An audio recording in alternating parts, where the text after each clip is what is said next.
honey. Look at the miles.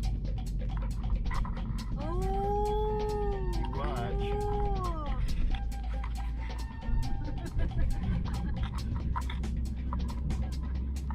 Most people miss this. They try real hard to catch it and they miss it.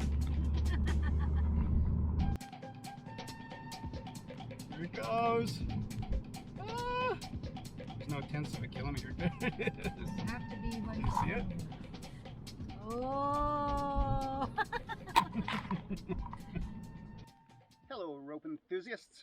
Today I am going to show you how to do this and I'm going to tell you about the benefits of wrapping a rope this way, and I'm going to show you a few other tricks. I'm going to do that first. I'm going to show you some cool rope wrapping tricks that'll save you a bunch of hassle, so follow me. So the first thing I want to show you is a way to deal with short ropes. So we're going to wrap short ropes with this method, a few dozen feet, and rope that's, you know, by the time it's bundled up, it's not too big to hold in your hand easily type thing. So I don't know what this is called. We'll just call it bundling. And the first thing I like to do when I wrap any rope is bird's nest it. And what that means is I take the end of the rope and I just toss it aside there so it doesn't end up in the rest of the pile. And I just pile the rest of it on top of itself like this. And this gets out any knots and twists and kinks and fish eyes that might be in it. And it puts it all right in front of me so there's no resistance along the ground when I wrap it up. Okay, and then I'm just going to bundle it back and forth in my hand until I'm almost out of rope. So do this. A little stiff today because it's a cold day out here. Seats up the rope really quickly. Real fast way to wrap a rope, and it usually doesn't tangle when you undo it, so it's a fairly good method. Doesn't put twists or kinks or fish eyes in the rope. Okay, so I've gone till I'm almost out of rope there. Squish it together in the middle. And then I'm just going to take the end of the rope and wrap it around the bundle, and I'm going to go over the wrap so that it kind of locks itself in place. And I'm just going to keep doing that till I'm almost out of the end here. But the last one I do, let me go a little longer, I'm going to put my finger in there. I'm kind of doing this backwards so that you guys can see it. But I put my finger in there so it leaves a little bit of slack. When I come around again, I tuck this end under that slack piece. I don't go all the way through. I don't pull it all the way through. And then I tighten it up like that. And to be neat about it, I just do it like, pull that end out a little so it tightens up, gets rid of that. And then this little bump here kind of gets locked into this piece so it stays like that. So future Mr. Catnip here. I realized after reviewing this footage that the rope is really difficult to see in this scene. So I'm going to show you again with a more visible rope. After you have your rope bundled, what you want to do is wrap the end of the rope once around it really tightly. And make sure that the rope goes over top of itself like this. Then continue wrapping till you're almost out of rope, and on the very last wrap, stick your finger over the wraps and wrap over it one more time. That just produces a little bit of slack, and then you can tuck the end of the rope under that slack. Don't pull it all the way through, just tuck it under and pull it tight. And then if you want, you can pull that loop out just to neaten it up, and there you go. And that's all there is to it. When I go to undo this rope, I just pull on that, it kind of pops out, and I can undo the rope. And hopefully when I toss this, it won't tangle. Let's see what happens. Nice. I think the next thing I want to show you guys is how to deal with slings and runners, and prussics, I guess you would call them. So if you don't know, a sling is a piece of webbing. Sometimes a rope is referred to that too, that's been tied or sewn in a loop. And I often see this when I'm climbing. What people will do is they'll either take it and tie it in a knot, and they got this big lumpy knot on the side of their harness. It's really lumpy with rope. Or they'll just kind of, I don't know, some people will actually daisy chain the whole thing. So they'll kind of do this. And they'll pull the end through it, and it's still still hangs a long ways, whatnot. Some people will just kind of loop it in their carabiner and hope to heck that it doesn't just kind of run out. I don't know even how they do it, like that, and eventually it ends up getting longer and longer. It drives me nuts, a bit of a pet peeve. I'm going to show you a real quick and easy way that I've been using for years and it works great. So you just take a sling like this and you give it a few twists, and then you put it together, you grab the ends and you give it a couple more twists, no matter what direction, like that. And I could put that on my carabiner now just like that, it's fine. And that won't unravel because there's so much friction in all the twists. But what I can do is I can even make it smaller, and this is what I usually do. Grab it again, give it a real tight, solid twist. It kind of wraps itself up then. I'm gonna keep the easier carabiner here, like that. And that's going nowhere, and it's not gonna trip anybody, it's not gonna catch on anything. Really nice way to do it. It also works really good for ropes or prussics. Some people call them. This is a real long one. That's annoying. Well, we'll do a demo with this one. We can do them both, but works with any length. Take your prusik, give it a couple of wraps. This one's got some kinks in it, but that's okay. Pull it tight. Just so quick to do it this way. And there you go, just like that.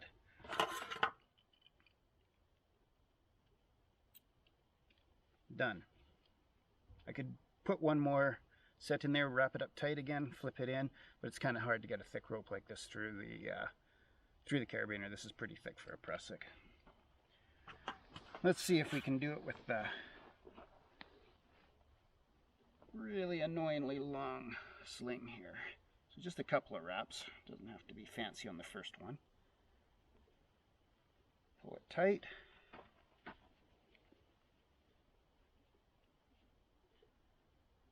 Just like that. It's done. But I can go one more if I want. Really bundle it up tight.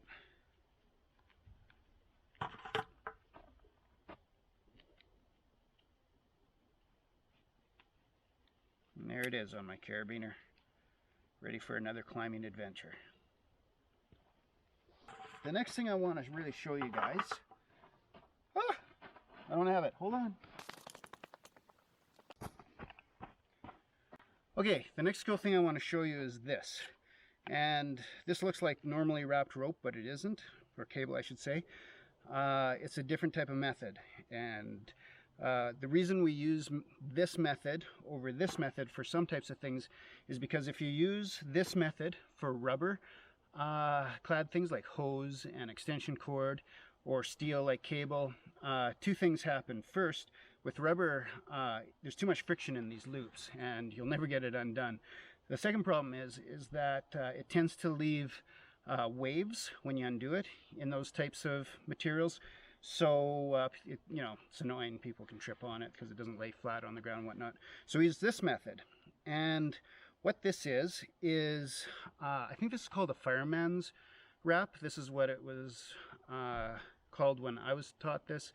And I've never heard it called anything else, but it might be. Probably different locales it's called different things. And I'm going to show you how to do it. So first we'll bird nest it.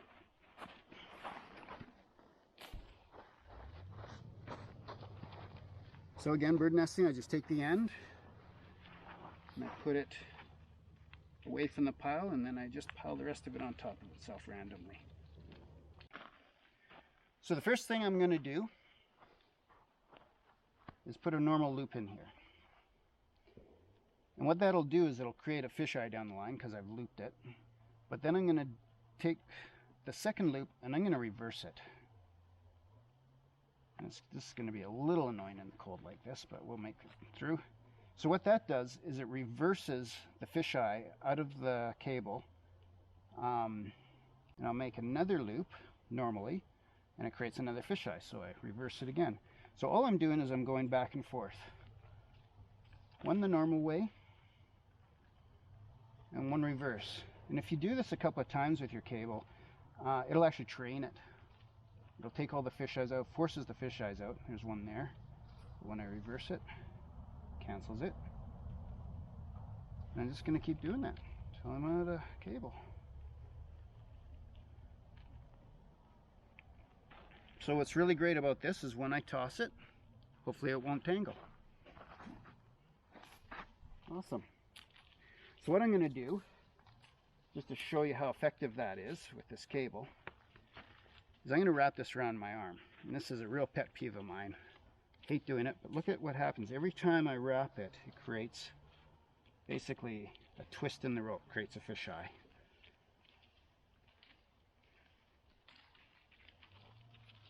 And it's almost guaranteed to tangle when I throw this out because it just doesn't know what to do with itself. So I'm going to throw this out now. Look at that, it's a disaster. Tangled already. Now I got a bunch of fisheyes and loops and kinks to get out of it. Look at that. And it's going to have twists in it for quite a while here. But one way that you can get rid of these twists really helps, especially if you've got a long rope or cable or hose that you need to get the twists out of, is you can drag it along the ground from the end back and forth a couple of times, and it will, that friction on the ground will cause it to untwist mostly. So I'm going to do that and you can follow me.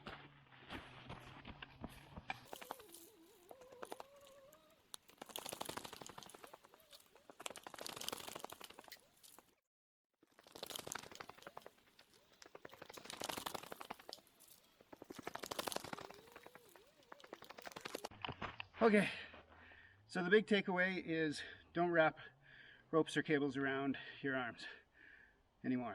I need a break. Several bad puns later. So just one more thing I wanted to show you about the fireman's wrap is that it works really good for steel cable too. So I'll just show you quickly. I make a regular loop, a reverse loop, and a forward loop. Does the same thing. So when I take this apart, this comes all apart and no fisheyes. Okay, now for the part you've all been waiting patiently for. I call this the rescue donut. It was called that when I was taught it. That was decades ago. It might be called something else as well. This is a really great way to wrap a rope so that it never tangles when you throw it out. I've wrapped ropes like this thousands of times. I've thrown them, over the side of cliffs when I'm climbing, and it never tangles on the way down. And what's really cool about it, it's got a few sort of bonus features. One, it automatically takes the fisheyes out of the rope when you put it together, and it doesn't put fisheyes into the rope when you put it together. The other thing that's great about it is that you can pull a section of this rope out and leave the rest of the rescue donut there. And then when you go to do it back up again, you just wrap it up, on the existing donuts. So it's the ergonomics are really good for this. It's really easy to carry. You can throw it over your shoulder and go with it. The only maybe negative about this is that it's a little bulkier than normal, but not too bad. I mean, I've wrapped this one pretty loosely. You can use this, like here's some paracord, works great. There's probably 100 feet of paracord there. Here's some accessory cord, I don't know, 5 or 6 mil, and there's probably 50 feet of it there. Works fantastic for this. So I'm going to show you how this works. So I'm going to unravel it to show you what happens here. And I'm going to bird's nest it, because we always bird's nest a rope before we start tying it back up again. You can see there's no fisheyes in this developing.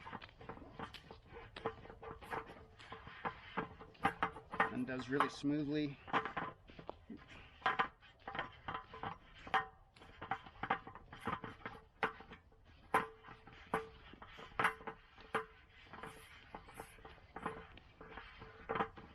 think there's over 100 feet of rope on this. And there we go. Oops. Okay. So this looks complicated, but it's really easy to do. And I think we'll have this wrapped up. Well, I can do it in 2 or 3 minutes if I'm not showing somebody, but we'll see how fast this goes. Okay, so the first thing you want to do is very easy. You just put a regular loop in it. I'm going to put 2 in. I'm going to do a fireman's wrap, like I showed you earlier in the video. just to keep it from fish eyeing. And you know, if you're a climber, probably what you want to do before you start this is just throw a knot in the end, but that's optional. Okay, let's do that again. Regular loop, another regular loop, get the fish eye out. And then what I'm going to do is I'm going to take my rope and I'm going to make a little loop over top. It doesn't really matter how you make that loop. I mean, some people go the reverse way, it doesn't matter. I just toss it over like that. And then I'm going to take this part of the rope and I'm going to put it underneath through the main loops and up into the loop, little loop I just created. I'm just going to, on the first one, I'm going to tighten that little loop up so it holds everything like that. That's the hardest part of this whole thing. So the next thing to do is just take the end of the rope, put it through the loop I made, and just keep going underneath, through the loop, underneath, through the loop, and I'm going around the main loops as I go. Just going to do this real quickly. It's basically just daisy chaining it, but you're doing it on a host rope, a host loop. When I get to the beginning part of the rope here, I'm just going to stick that in there so it doesn't tangle on anything, and I'm just going to keep going like it doesn't exist. This is a terrible rope to do this with too, because it's very stiff. It's been sitting outside through entire winters and summers, and it's just an old X-dated rope I have here. So not very workable, but works great with this. So now that I've gone around a couple of times, the loops are getting a lot bigger because they've got a larger post loop to go around, and I start going through a few feet of rope on every loop here. So this will go fast. I'm almost done actually. Just keep going around over top of the original loops.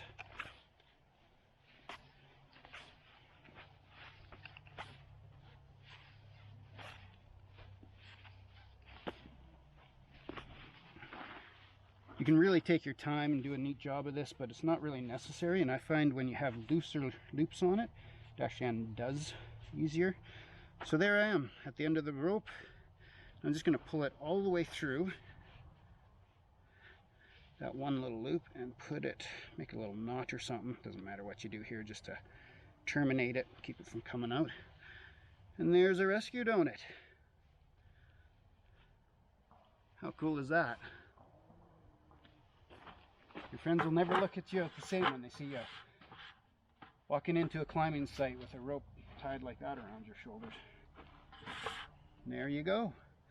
Well, I hope you enjoyed this. If you want to see more videos like this, please support the channel, subscribe, hit the bell, and maybe check out our merchandise on our merch site, which is linked below in the description. You guys have a great outdoor day, and I'll see you soon.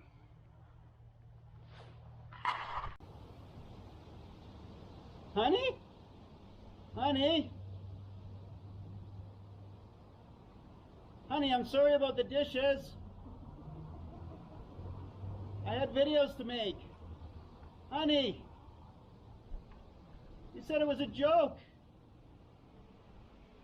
Hello? Anybody? Hello?